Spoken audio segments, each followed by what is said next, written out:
It's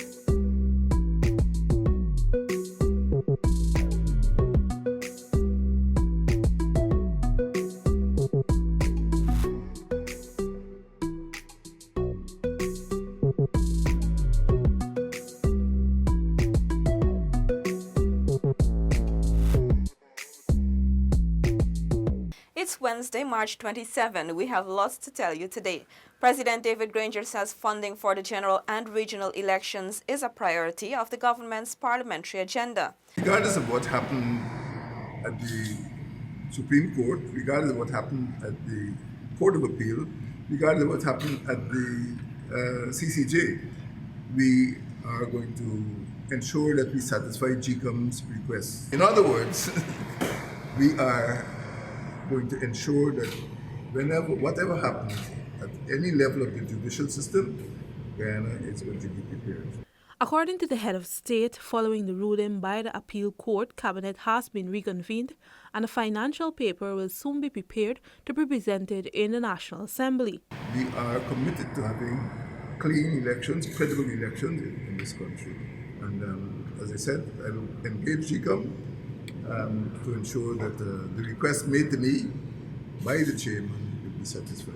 In the 2019 national budget, the Guyana Elections Commission was allocated in excess of $3 billion for house-to-house registration, but none for elections constitutionally due in 2020. Sonika Thorne, InfoHub. The head of state today received credentials from Botswana and Zambia's newly accredited non-resident high commissioners to Guyana. Both commissioners committed to strengthening cooperation with Guyana. We will continue to strengthen and enhance our relations for the mutual benefit and prosperity of our peoples. I strongly believe that our resolve for stronger partnership and cooperation will continue to grow and flourish for many years to come. Zambia and the Cooperative Republic of Guyana, both English-speaking and members of the Commonwealth, have a long history of friendship. It is now time to concretize bilateral cooperation, especially in mining and tourism. President David Granger pledged the government's support as the High Commissioners discharged their duties. As part of government's efforts to bring service to the people, a massive outreach was today conducted at the Square of the Revolution, where over 22 government ministries and departments were present to assist the public. Hundreds of Guyanese turned out to meet with the various ministers and heads of agencies to air their concerns and have them addressed. Hundreds of Guyanese turned out to meet with the various ministers and agencies' head to air their concerns and have them addressed. The event kicked off on schedule at 9 a.m. Minister of State Joseph Harmon, during brief remarks, told the hundreds of citizens gathered that government recognized the urgency in which matters needed to be addressed and made a decision to conduct the outreach.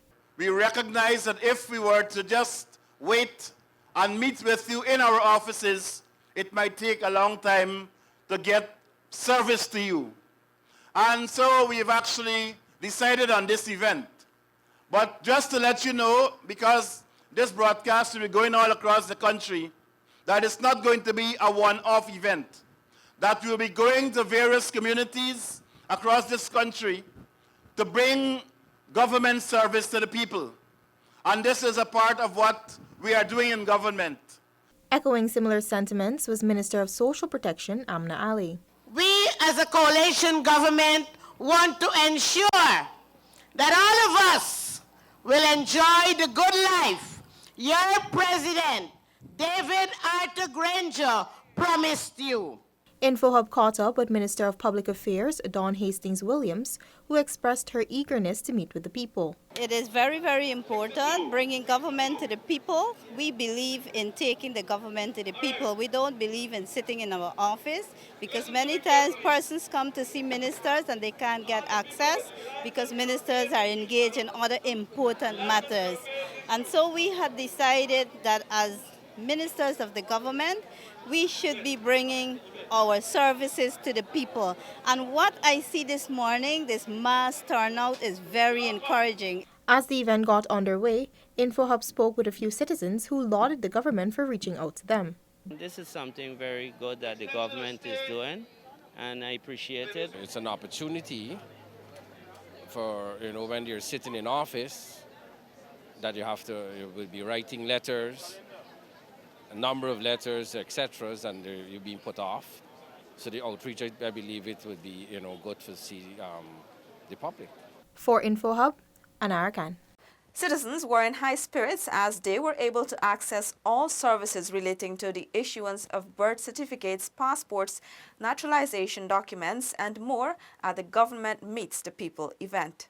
Addison James, who's Grenadian, is one of the many persons who seized the opportunity to have his issue addressed.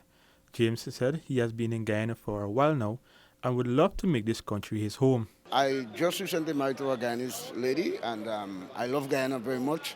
And I heard the government have some programs, so I came in this morning, and the service was very quick and efficient, and I appreciate that. And I get all the documents that I have to follow to get my citizenship to become Guyanese national. So thank you, and thank to the government also. Clifton Keynes said that he was out there to get his daughter's birth certificate. He said the service was efficient, and he looks forward to the results. I registered my daughter since our birth. Well, I never received our birth paper, but like I said first, I'm open to the service now, and I pray that indeed this initiative would produce results and would cause people like me and so on to trust the government a little bit more, Minister of Citizenship Winston Felix said the government is there to deliver services to the public which are sometimes inaccessible. Nevertheless, he noted that his department has been on the ground countrywide, adding that the outreach is just another forum where persons can have concerns addressed on the spot. We've gone to Borbis in Corriverton, we've gone to Essequibo, we've gone to Linden.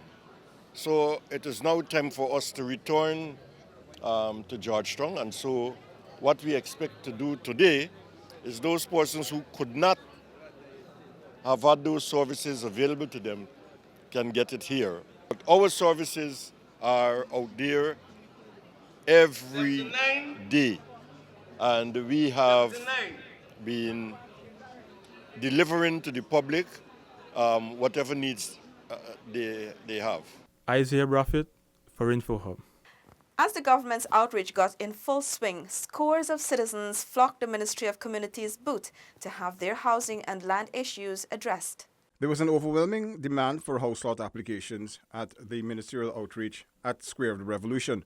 Head of the political division of the Ministry of the Presidency, Frederick McWilfred, was the coordinator of this activity. We've had to engage the assistance of the police to control the crowd and so on. Actually, during the day, through the system that we have in place, we have seen in excess of 400 people. Half of that, approximately, has been for the Department of Housing. So it is clear that an overwhelming problem exists with housing matters, application for house lots. McWilfred said that some of the applications dated back to the late 1990s. People have been waiting and have been visiting the Department of Housing, and before that the Ministry of Housing and Water, and getting nowhere. So what has happened is that at the end of that process, we still had close to 300 people waiting, and all of those people have been for housing. What in fact we are doing now, recognizing that we cannot complete this process today, we are putting a system in place for them to return tomorrow to be processed. He added that those in the lines were issued with tags and forms to return the next day. The Department of Housing may have to work late into the night with a set of people that have already been processed.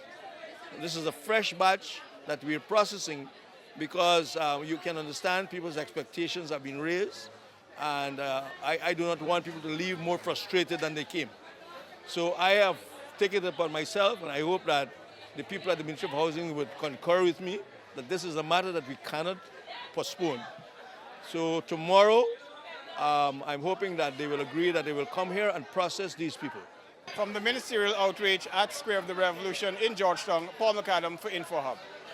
Still to come, government signs on to 12 international maritime conventions, and 71 Region 9 entrepreneurs get financial support from government for their businesses. Details of these stories and more when we return. Stay with us.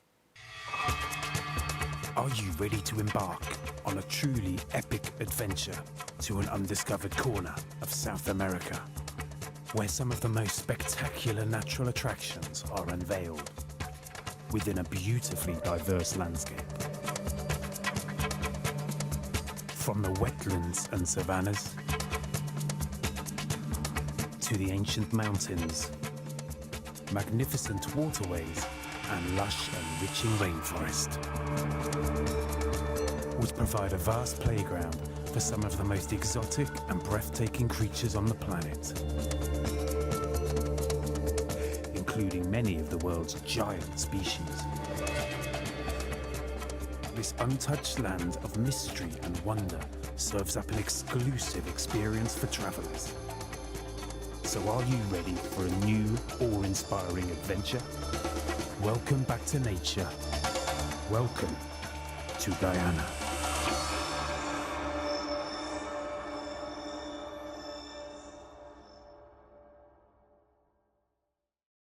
Welcome back. 12 international conventions have been signed onto by the coalition government that will see the continued development of the maritime sector.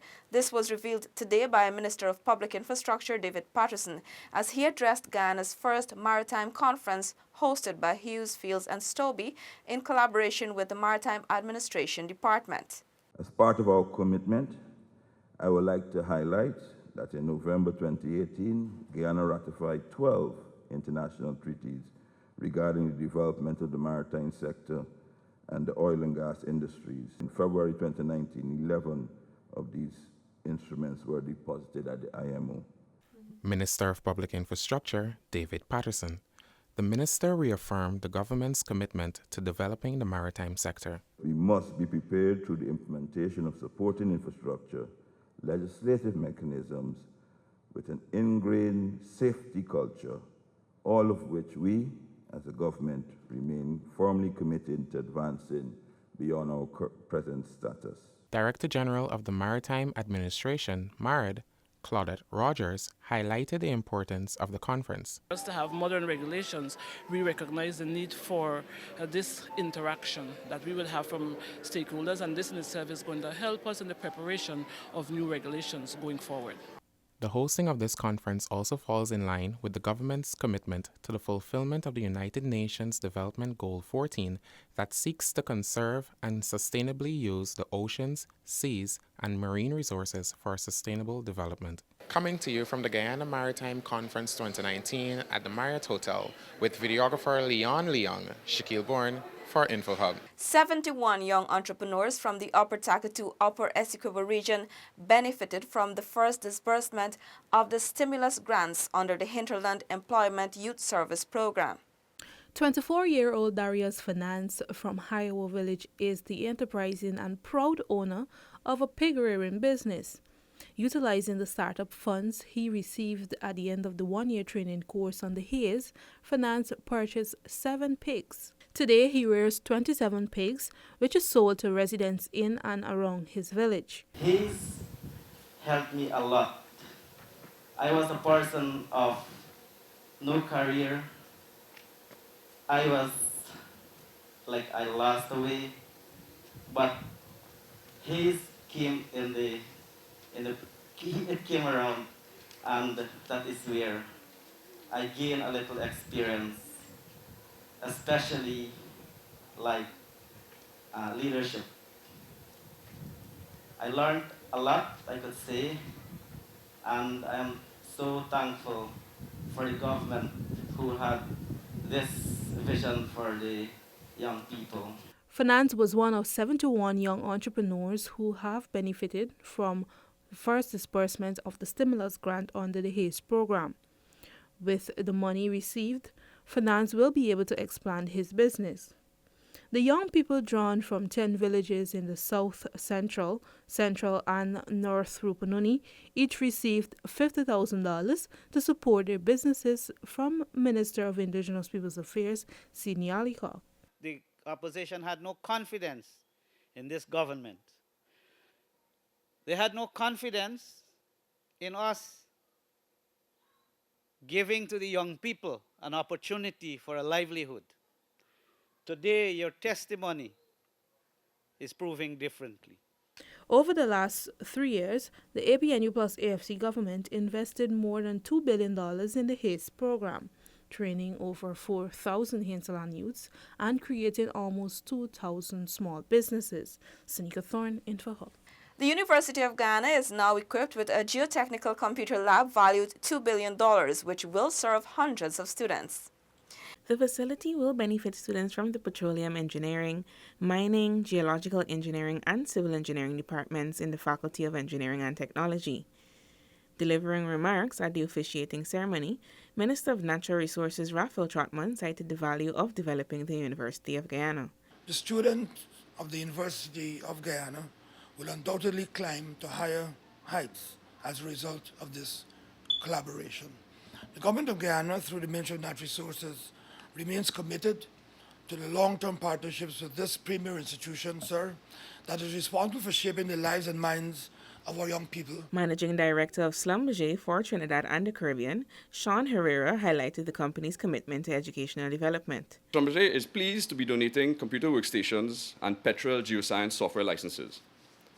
This embodies the aforementioned commitment by Schlumberger to educational development. Petrel is one of the most widely used geoscience software platforms globally in the industry. Not only, therefore, will the university students be using world-class software to augment their curriculum, but even more importantly, as graduates, they will be entering the workplace with valuable knowledge of and experience with a platform highly likely to be used by prospective employers locally and indeed globally.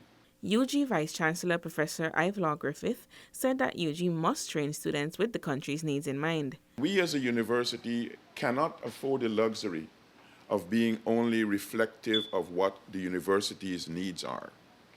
We've got to pursue, reflect, and plan in regard to what the nation's needs are. The lab was refurbished with funds from the Ministry of Natural Resources and GGMC's grant, while the computer systems along with the relevant software and training were provided by Schlumberger. The facility is expected to also serve students of the UG Stain campus. Letitia Isaacs for InfoHub. And that's all for this evening. Connect with us on WhatsApp, like and subscribe to our Facebook page for notifications, and subscribe to our website for more stories. You can also follow us on Instagram for updates. Your bridge and weather reports are up next. Goodbye.